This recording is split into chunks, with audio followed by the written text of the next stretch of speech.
ইতিমধ্যে আপনাদের দলের প্রতিষ্ঠাতা অর্থাৎ পীরজাদা আব্বাস সিদ্দিকী তিনি বলছেন যে 26শে বিধানসভায় আমি প্রতিদ্বন্দ্বিতা করব। একদম আমরা স্বাগত জানাচ্ছি এবং আমরা আশা করি তিনি আমাদের দলের প্রতিষ্ঠাতা, তাকে দেখে আমরা দল করতে এসেছি।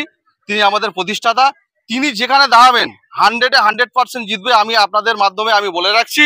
আর আপনারা আগামী দিন মিলিয়ে নেবেন, আমাদের পীরজাদা আব্বাস সিদ্দিকী ভাইজান যেখানে দাঁড়াবেন, সে যে যত বড়ই টিএমসির কেউ কত বড় নেতা আছে আমাদের দেখার দরকার নেই, কিন্তু আমাদের যিনি আইএসএফ এর যিনি প্রতিষ্ঠাতা পীরজাদা আব্বাস সিদ্দিকী ভাইজান যেখানে দাঁড়াবেন সেখানে 100% জিতবে, এটা আমরা আশা ভরসা করতে পারি। তিনি বলেছেন যে আমি কোনো নরম জায়গায় দাঁড়াবো না, গরম জায়গায় দাঁড়াবো। একদম সেটাই তো, লড়াই হবে, গরম যেখানে লড়াই হবে, যেখানে নরম আছে সেখানে লড়াই করার তো দরকার নেই, যেখানে লড়াইটা করার মতো হবে। শাসক দল তো যারা লড়াই মতো না, সাধারণ মানুষের উপরে অত্যাচার করে, সাধারণ মানুষের উপরে জুলুম করে, নরম জায়গা ফেলে একটু শক্তি দেখার ঘটনা করে। কিন্তু আমাদের তো এটা সে দল নয়। আমাদের ইন্ডিয়ান সেকুলার ফ্রন্টের দলের চেয়ারম্যান তিনি যেটা বলেছেন একদম 100% ঠিকই বলেছেন। যেখানে শক্ত জায়গা আছে সেই শক্ত জায়গাতেই দাঁড়াতে হবে এবং শক্ত জায়গাতে দাঁড়িয়ে আগামী দিন 2026-এ নির্বাচন তিনি জিতবেন। এবং আমাদের ভাঙড়ে তো পীরজাদা নওশাদ সিদ্দিকী আমাদের ভাইজান তিনিও জিতছেন। এবং আপনারা দেখুন 2026-এ যে নির্বাচন আছে সেই নির্বাচনে আমাদের একাধিক আমাদের বিধায়ক বিধানসভায় যাচ্ছে। এই যে আব্বাস সিদ্দিকী সাহেব তিনি বলেছেন, ঘোষণা করেছেন যে আমি 26শে বিধানসভায় দাঁড়াবো, এতে করে আপনারা কতটা উজ্জীবিত হচ্ছেন? আমরা দেখুন আমাদের যতটুকু সাহস ছিল তার থেকে আরো বেড়ে গেছে, কেন আমাদের একটা পীরজাদা আমাদের ভাইজান ছিলেন এবং আমাদের দলে যদি প্রতিষ্ঠাতা তিনি যখন মাঠে নামছেন তাহলে আমাদের তো আর কোনো মানে ভয়ের অবকাশ নেই। এবং দেখুন আমরা বিরোধী করতে এসেছি, আমাদের বুকের পাটা আছে, সৎ সাহস আছে, সেই জন্য বিরোধী করতে এসেছি, বিরোধী করছি। কিন্তু বিরোধীটা এমন না আমরা অন্যায়ের বিরুদ্ধে প্রতিবাদে ময়দানে এসেছি, অন্যায়ের বিরুদ্ধে প্রতিবাদ। আমাদের কে হিন্দু, কে মুসলিম, কে ফুরফুরা, কে আজান গাজী তবলিগ, আমাদের এইদিকে লড়াই নয়। আমাদের লড়াই হচ্ছে অন্যায়ের বিরুদ্ধে প্রতিবাদ। এই অন্যায়ের বিরুদ্ধে প্রতিবাদে ময়দানে আমরা নেমেছি। সেখানে আমাদের পীরজাদা আব্বাস সিদ্দিকী ভাইজান আমাদের যখন মানে ময়দানে নামছেন আমাদের সাথে, আমরা অত্যন্ত খুশি, আমরা অত্যন্ত আনন্দিত। এবং আমাদের মাধ্যমে বলে রাখি আগামী দিন উনি যেখানে দাঁড়াবেন সেখানে 100% জিতবে। এই যে আব্বাস সিদ্দিকী বলেছেন যে নরম জায়গা না গরম জায়গা দাঁড়াবো, দক্ষিণ চব্বিশ পরগনায় 31টা সিট আছে, তার মধ্যে ক্যানিং পূর্ব সবাই বলছে টাফ, সেখানে কি দাঁড়াতে পারবে? দেখুন ক্যানিং পূর্বে যদি দাঁড়ায়, দেখুন এটা দলের এখতিয়ার, আমার তো বলার এখতিয়ার নয়। যদি দাঁড়ায় ক্যানিং পূর্ব বিধানসভায়, আপনাদের মাধ্যমে আমি বলে রাখি 100% জিতবে। ওখানে কে কত কোন মোল্লা সাহেব আছে কোনো ধারে বাড়ি যেতে পারবে না, সাধারণ মানুষ আগিয়ে আসবে। একটা গ্রামে দেখবেন ভোটের সময় মোস্তানি করে 20 জন 25 জন মোস্তানি করে, তারা বুথ রেগিং করে, ছাপ্পা মারে।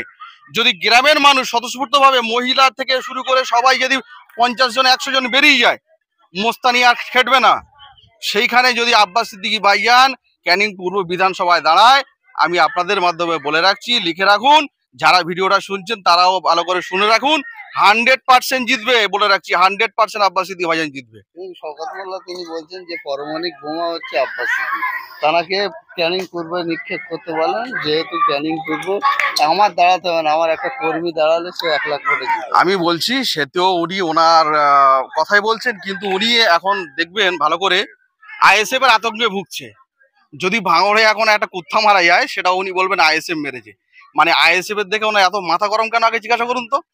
আইএসএফ যদি না মানে ওখানে আব্বাস সিদ্দিকী দাঁড়াবে, উনি একটা কাউকে কোলাগাছ দাঁড় করে দিয়ে জিতে দেবে, ঠিক আছে? তাহলে এত ভয় কিসের ওনার? এত আইএসএফ আইএসএফ করে চিৎকার করছে কেন? এত আইএসএফ এর নাম জপ করছে কেন? একটা কিছু হলে আইএসএফ, একটা কিছু হলে আইএসএফ। তাহলে এটা বাংলার মানুষ বুঝতে পারছে যে আগামী 26-এ নিজের নির্বাচন, সেই নির্বাচনে উনি আতঙ্কে আছে, সেই আতঙ্কের জন্য উনি এই কথাগুলো বকছে। তো আগামী মানুষ এর উত্তর 2026-এ নির্বাচনে দিয়ে দেবে। ক্যানিং পশ্চিমে আপনাদের কেমন রেজাল্ট হবে? আমাদের ক্যানিং পশ্চিম বিধানসভায় আপনারা বলে রাখি ইতিমধ্যে আমাদের কথা চলছে, এখানের স্থানীয় ভূমিপুত্রই ভোটে দাঁড়াবেন। এবং আমরা আশা করছি আমাদের প্রত্যেকটা অঞ্চল এবং প্রত্যেকটা বুথ আমাদের সেইভাবে সক্রিয়ভাবে তৈরি হচ্ছে। আগামী 2026-এ যে নির্বাচন, সেই নির্বাচনে আমরা 100% জিতবো, এটা আশা ভরসা করতে পারি। কোন কমিউনিটির উপরে মানে ক্যানিং পশ্চিম আছে? দেখুন কোন কমিটি বলতে, দেখুন এখানে হিন্দু, মুসলিম, দলিত, আদিবাসী সবাই বসবাস করে। আমরা আগেও বলেছি, এখনো বলছি, আমরা হিন্দু, মুসলিম, ফুরফুরা, তবলিগ এর বিরুদ্ধে আমাদের আন্দোলন নয়, আমরা অন্যায়ের বিরুদ্ধে প্রতিবাদে ময়দানে নেমেছি। সবাইকে আহ্বান করব, সবাইকে আসার জন্য, এই দলে যোগদান করার জন্য অনুরোধ করব।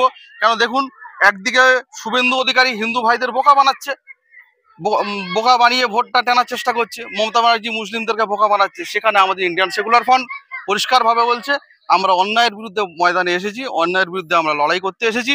এই অন্যায়ের বিরুদ্ধে লড়াই সবাইকে সঙ্গে নিয়ে, সবাইকে একত্রিত করে আমরা আগামী 2026-এ নির্বাচন, সেই নির্বাচনে ক্যানিং পশ্চিম বিধানসভা থেকে আমরা জিত হবে, এটা আমাদের নিশ্চিত, আমরা আশা করতে পারি। সমাবেশ তারা করছেন এবং আমি মনে করি আমার ক্যানিং পশ্চিম বিধানসভা, আমাদের সাথে গাজী শাহাবুদ্দিন সিরাজি সাহেব তিনিও আছেন। আমি আমার ক্যানিং পশ্চিম বিধানসভার প্রত্যেকটা নেতৃত্ব এবং কর্মীদের এবং সাধারণ মানুষদেরকে আমরা ভরসা দিতে পারি। আমরা ইন্ডিয়ান সেকুলার ফ্রন্টে এসেছি, ভাইয়ান আমাদেরকে দায়িত্ব দিয়েছে, আপনারা আমাদের পূর্ণ বিশ্বাস আস্থা রাখতে পারেন। আমরা আপনাদের সাথে আছি, সহযোগিতায় আছি। আপনাদের যখনই যা দরকার হবে, যখনই যা অসুবিধা হবে, আপনারা আমাদেরকে ফোন করবেন। আমরা আপনাদের পাশে থাকবো।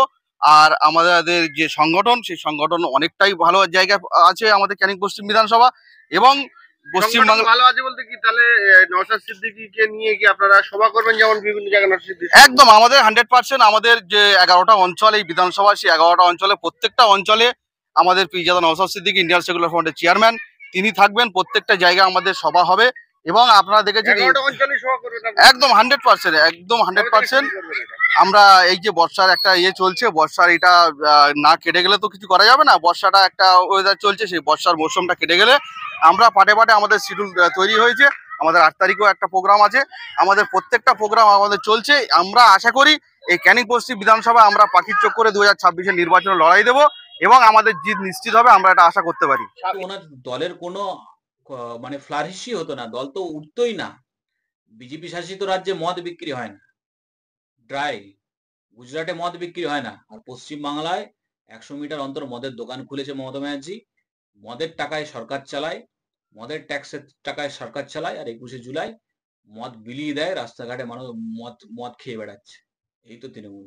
হ্যাঁ, আমি দলে আছি ঠিক আছে, কিন্তু অন্যের বিরুদ্ধে বলতে পারবো না। আমার নিজের চাচিমাকে গালাগালি করবে, আমি কিছু বলতে পারবো না। তো কেউ শিরডাড়া যদি বিক্রি করে ফেলে, শিরডাড়া বিক্রি করে ফেললে সে কি আর সোজা হয়ে দাঁড়াতে পারে না? তো তার আর কি করে মুখ দিয়ে ওইসব কথা বেরোবে? তাহলে কি করে এমএলএ টিকিট পাবে?